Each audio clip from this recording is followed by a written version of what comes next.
Spoon by Kraus Rosenthal and Scott Magoon. This is Spoon.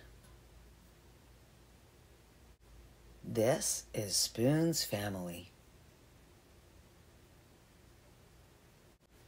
On Sundays, Spoon goes to visit his Aunt Silver.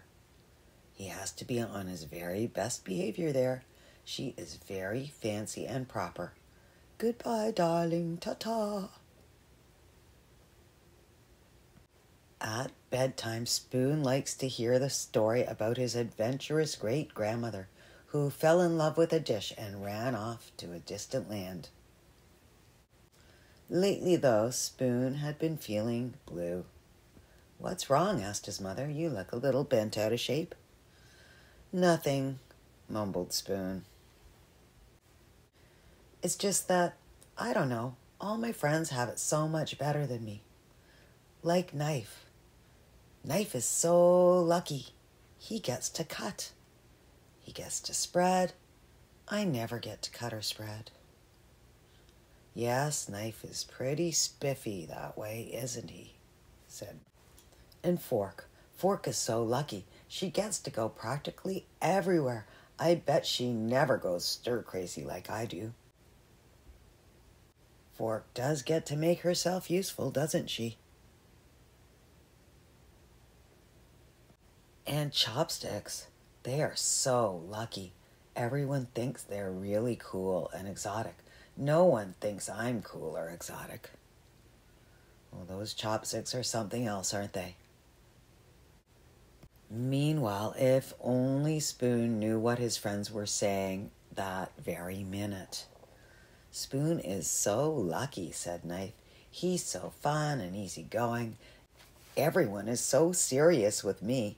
No one's ever allowed to be silly with me like they are with Spoon."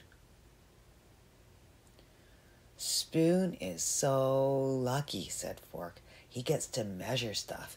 No one ever does that with me." "Spoon is so lucky," said Chopsticks. "He can go places by himself. We could never function apart."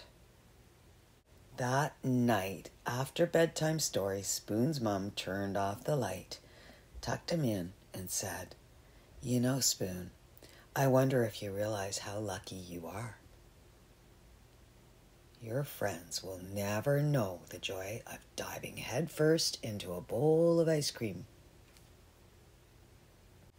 They'll never know what it feels like to clink against the side of a cereal bowl.